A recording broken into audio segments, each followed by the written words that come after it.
Salut la Bulls Nation, bienvenue sur French Bulls TV. On va revenir sur les derniers matchs et surtout sur les news parce que on va quand même parler de Lonzo Ball. Ça fait un petit moment que je dis faut quand même en parler un petit peu parce que donc lundi, pendant que les Bulls étaient à Philadelphie et s'imposaient en double prolongation à Philly, Lonzo Ball a subi sa troisième opération sur ce foutu genou gauche qui ne veut pas lui foutre la paix. Et c'est quelque chose d'assez particulier parce qu'en fait il s'agit d'une greffe de cartilage, ce qui est quelque chose qui n'a jamais été fait auparavant sur un joueur NBA. Donc on n'a pas d'exemple, de référence pour dire ah tiens lui a fait ça, il est revenu au bout de temps, ça a marché, ça n'a pas marché, etc. Donc c'est un petit peu l'inconnu, mais ça sonne un peu aussi comme l'opération de la dernière chance pour permettre à Lonzo Ball de pouvoir revenir sur les parquets un jour, tout simplement, de pouvoir poursuivre sa carrière, quoi. Parce que ce qu'il en ressort plus ou moins, c'est que il a le cartilage et les articulations du genou euh, qui étaient peut-être plus fragiles que la moyenne de base et qui sont très très abîmés à force d'encaisser des chocs dessus, des chocs qui sont violents à chaque fois que tu sautes, tu vois, quand tu pars au dunk, etc. Euh, les courses hautes intensités, surtout les courses latérales, etc. Et donc, comme il continuait de ressentir des douleurs, même 4, 5, 6 mois après l'opération, là c'est devenu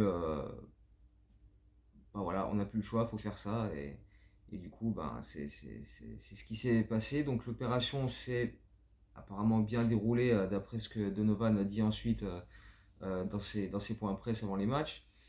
Maintenant, c'est rééducation, voir combien de temps ça va durer, si on peut espérer un retour à un moment donné, dans quelles conditions, parce qu'il est quand même assez clair et net que Lonzo Ball ne retrouvera pas 100% de ses capacités. Ça paraît quand même très très improbable à l'heure qu'il est. Donc voilà, quand et comment, dans quelles conditions, voilà, c'est encore beaucoup beaucoup de points d'interrogation, mais il y a que le temps qui pourra apporter des réponses à ça, en espérant que ce soit quand même possible pour lui de revenir sur les parquets, de reprendre sa carrière NBA, de jouer 4, 5, 6, 7 ans, être capable d'avoir quand même une carrière un peu plus fournie. Mais à l'heure actuelle, c'est encore quand même assez flou tout ça, donc on va le laisser faire sa rééducation et lui souhaiter bon courage surtout parce qu'il va en avoir besoin, parce que quand tu te fais opérer 3 fois du même genou en l'espace de 14 mois, physiquement et mentalement, faut l'encaisser quand même. C'est quand même assez hardcore, donc gros, gros, gros courage à lui parce que c'est pas simple du tout. Euh, pour revenir sur l'actu, sur les matchs, etc., donc on avait dit dans la dernière vidéo, on venait de battre Philadelphie chez eux en double prolongation, match de l'année, prestation extraordinaire. Défensivement, ça avait été d'une beauté incroyable, sans Caruso en plus. On rejouait Philadelphie mercredi, mais cette fois-ci à Chicago. Et ça s'est pas vraiment passé de la même façon, hein. Il leur manquait James Harden en plus, cette fois-ci aux Sixers, mais ils étaient évidemment revanchards, ils se sont adaptés, ils se sont dit ah ouais, vous êtes venus chez nous nous botter le cul, attendez, on va venir chez vous, on va vous faire la même. Et effectivement, ça n'a pas fait long feu, parce que honnêtement, je me suis posé devant le match, au bout de 5 minutes, je savais que c'était mort. Enfin, quand tu perds 23-1, que tu as déjà pris 2 temps morts et que tu es mou, que tu es en retard sur absolument toutes les rotations défensives, que tu fais pas un contest, que tu bloques pas un drive, que tu fais des prises à deux, que tu laisses les mecs tout seuls, c'était mort, c'était mort. Euh, franchement, c'était terrible. Derrière, on a essayé un peu de courir après le score comme on pouvait, essayer de sauver ce qui pouvait éventuellement l'être, mais enfin, on a fait trop, trop, trop d'erreurs. Autant le match du lundi à Philadelphie, les rotations étaient mais pile comme il fallait, dans le bon tempo, on faisait les contests, on récupérait les rebonds. Là, mercredi, rien de tout ça, rien de tout ça, tout l'inverse. Les rotations, c'était mal exécuté. Il y avait des retards. On laissait des tirs ouverts. Joel Embiid, il a marché. Il a marché, pas tout le match parce qu'il a pas joué tout le match. Mais le temps qu'il était sur le parquet, il a marché. Et il a fini avec 12 points, 7 rebonds, 7 passes. Parce que dès qu'il était tête de raquette, hop, prise à 2. Parce que le plan était peut-être, il n'y a pas James Harden, donc on va forcer. Si on arrive à faire en sorte qu'Embiid passe la balle et que ce soit les autres qui nous torpillent, ça peut marcher. Mais à condition que tu fasses les close-out nécessaires pour empêcher ces mecs-là d'artiller comme ils veulent. Ce qu'on n'a pas fait. Du coup, on a pris une pluie de 3 points. Thérèse Maxi, euh, Melton, Niang, Harris, tous. Ils nous ont envoyé des 3 points démarqués dans les corners de partout. Totalement seul parce que voilà, on faisait des prises à 2 sur Joel Embiid, tête de raquette. Et derrière, voilà, hop, circulation de balle, paf, paf, passe à l'opposé. Et du coup, on s'est fait ouvrir comme ça. On perdait 76-45 à la pause. Ouais, ouais, 76-45 à la pause. Ils ont même pas fait revenir Joel Embiid. C'est quoi, il était même pas sur le banc à la reprise. Il était dans les vestiaires, sûrement en train de plonger dans un bain de glace et ensuite il s'est habillé, il était tranquille quoi. Il est pas revenu de la deuxième mi-temps. C'est dire si, voilà, dans l'esprit de tout le monde, c'était mort. Même DeRozan, tu vois, au milieu du troisième quart-temps, il est sorti, il a enlevé son maillot, il est parti direct au vestiaire. Et sur le coup, je me suis dit, c'est quoi, il a fait, allez, ce soir, personne n'a envie, moi je me casse quoi. Et je fais style, j'ai mal derrière ma cuisse comme d'hab et je me taille quoi. C'est comme ça que je l'ai pris. Est-ce que c'est comme ça que ça s'est passé? Je sais pas, c'est juste moi qui l'interprète de cette manière. Il a dit, ah, tu sais quoi, j'en ai marre. Sauf que comme il a pas joué le match d'après, bon, c'est peut-être qu'il y a quand même effectivement quelque chose derrière la cuisse. Mais voilà, c'était un match dégueulasse quoi. Au final, on perd de 25 points, 116-91. On aurait pu le perdre de 30, 40, c'était la même chose. On s'est fait ultra dominer tout le long. Il n'y a pas franchement grand-chose à retenir de ce match-là. Si ce n'est que le banc a quand même. Bon, ils ont eu du temps de jeu, hein, parce que derrière, vu qu'on était ultra dominé tout le long, on a fait sortir les titulaires assez vite, heureusement, parce qu'ils étaient tellement dégueulasses que bon. Donc le banc a eu du temps de jeu, ça a permis, Kobe White a signé un gros match avec 19 points, pas mal de gros shoots. Drummond s'est bien montré aussi avec un bon double-double en sortie de banc. C'était pratiquement les deux meilleurs joueurs du match. Après, tu as des mecs comme Ayo qui a pas mal scoré, il a mis 14 points avec 50% au tir. Mais enfin bon, défensivement, il a eu quand même beaucoup de mal. Derrick Jones Jr. avec ses cuts vers le cercle, etc. Qui a fait des choses plutôt intéressantes. Mais le reste, c'était dégueulasse, quoi. C'était vraiment, vraiment dégueulasse. Euh, on aurait dit un des matchs, tu sais, du tout début de saison où le 5 de départ était mou. Tu vois, ça démarrait pas bien. On prenait 7, 8, 10 points de retard. On faisait rentrer le banc et boum, tout de suite, ça allait mieux avec Dragic qui envoyait des alley pour Drummond, Kobe qui mettait un ou deux paniers à 3 points, Jérôme Green qui apportait de l'énergie, qui volait deux ballons, qui claquait des dunks en transition. Sauf que là, l'écart était beaucoup trop violent d'entrée pour que le banc ait un impact capable de nous ramener vraiment dans le match, quoi. Il y a eu des bons passages au début du deuxième quart-temps, etc. Mais bon, on s'est juste fait ouvrir tout le long, quoi. Tu regardes le 5 de départ, Vucevic et Patrick Williams, ils sont à moins 31 ou plus minus. DeRozan, moins 30. Patrick Beverley, moins 27. Zach Lavine, moins 20. Il n'y a pas eu de match. Honnêtement, il n'y a pas eu de match. On l'a absolument pas disputé une seule minute compétitive sur ce match. Parce qu'on était à moins 20 au bout de 4 minutes de jeu. Donc voilà, c'était mort. C'était mort. Quelque part, il fallait s'y attendre. Battre Philadelphie 2 matchs de suite, ça paraissait quand même très très très compliqué. Sur le match à Philadelphie, on a fait les efforts défensifs qui nous ont permis d'être dans le match parce que Philadelphie est une telle machine offensive un tel offensive rating, une telle fluidité dans le jeu, et surtout quand ils bombardent à 3 points, que si tu n'arrives pas à les calmer, toi, tu n'as pas l'attaque suffisante pour suivre leur rythme à eux et leur adresse à eux. Et c'est ce qui s'est passé sur ce deuxième match. On n'a fait aucun stop défensif et notre attaque, elle tenait pas la distance par rapport à la leur. Quand tu vois la différence de 3 points, quand tu vois, enfin, c'est juste improbable, quoi. C'est juste improbable. On n'avait pas de quoi lutter, surtout en étant aussi peu dedans défensivement, clairement. Donc, voilà, c'était quelque part prévisible. Il aurait fallu fournir un effort défensif similaire à lundi, mais c'est difficile de faire autant d'efforts parce que ça demande de l'énergie, etc. Et puis on sortait quand même de 3 matchs en 4 soirs, et sur les 3 matchs, il y en a 2 qui sont allés en double prolongation, donc au bout d'un moment, t'es un peu fatigué aussi, donc ça peut... Enfin voilà, tout indiquait que ce match-là allait clairement pas être simple, et effectivement, il n'a pas été simple du tout.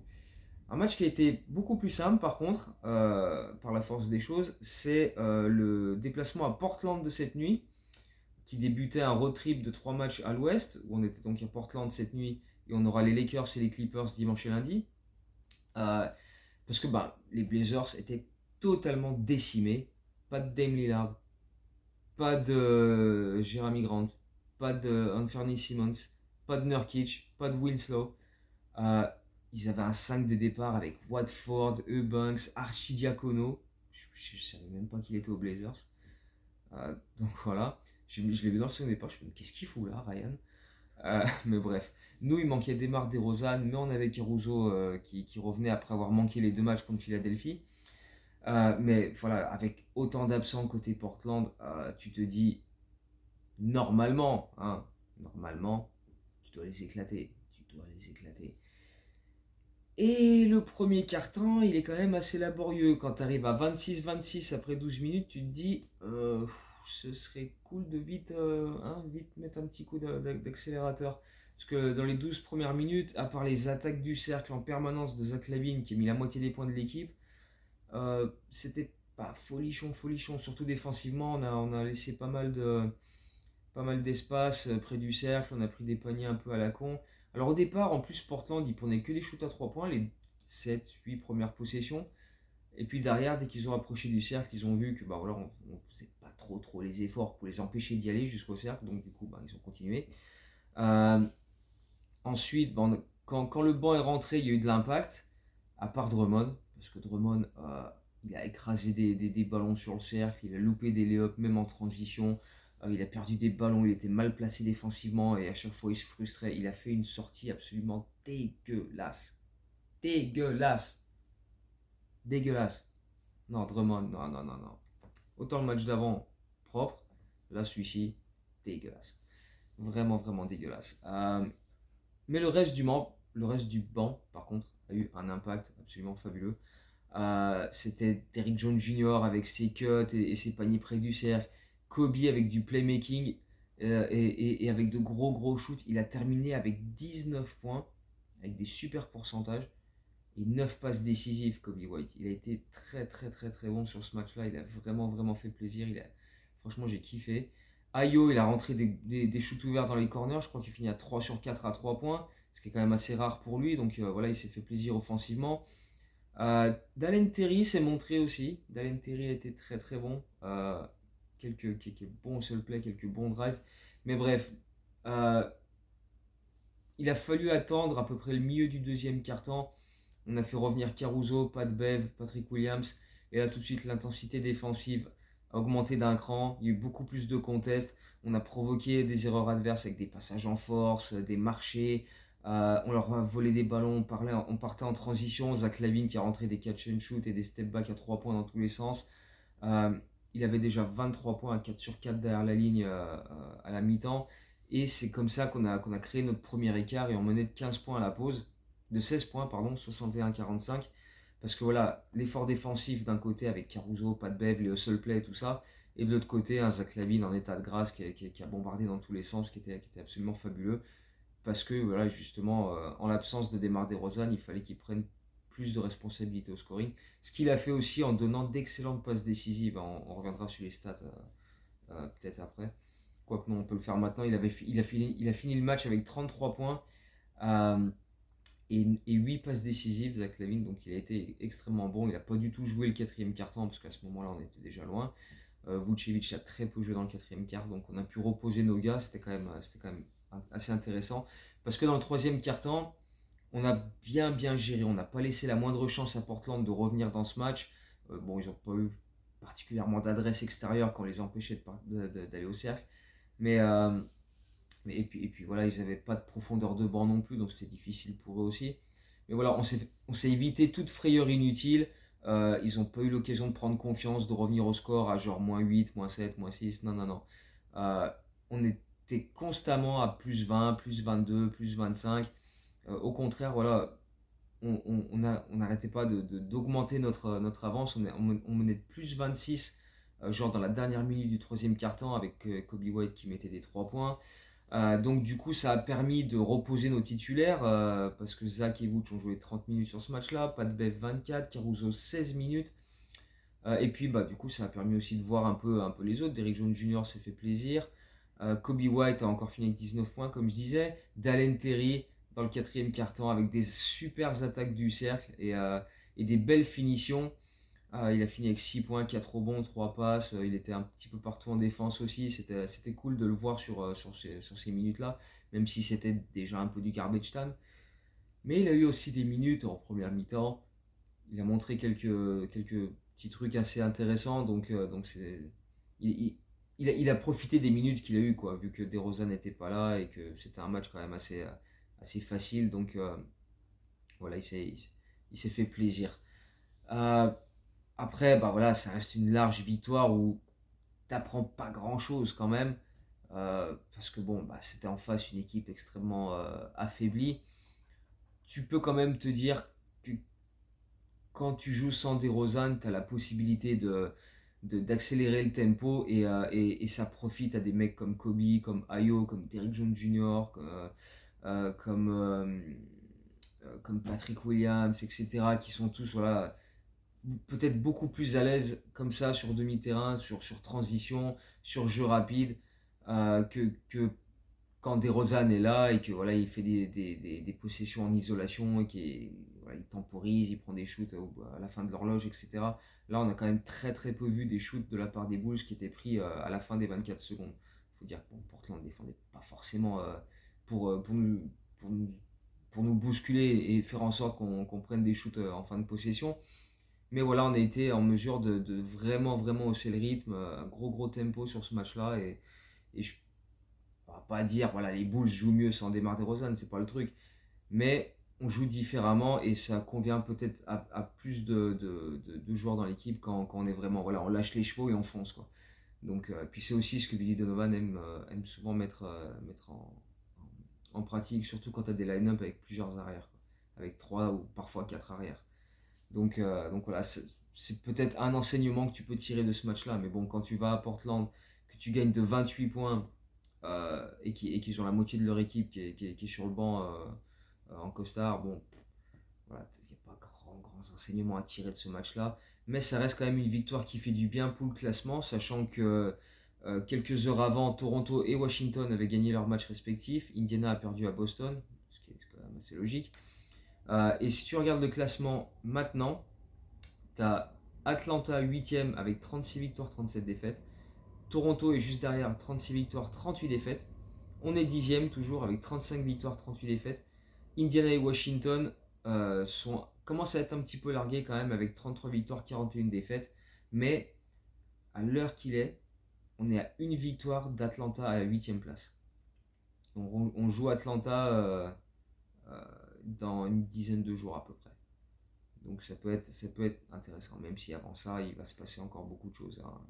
Notamment ce back-to-back qui arrive pour nous dimanche à 21h30 sur le parquet des Lakers. Le lendemain, c'est sur le parquet des Clippers. Et il y a quelques matchs à surveiller ce week-end, notamment ce soir, enfin là en début de soirée, avec Atlanta qui reçoit Indiana. Donc ça va être intéressant pour nous à suivre. Et demain, après notre match à nous face aux Lakers, il y a Washington qui se déplace à Toronto. Donc ça aussi, ce sera à suivre un petit peu. Donc il peut se passer pas mal de choses ce week-end et en tout cas la lutte va être acharnée jusqu'au bout, on le sait, hein.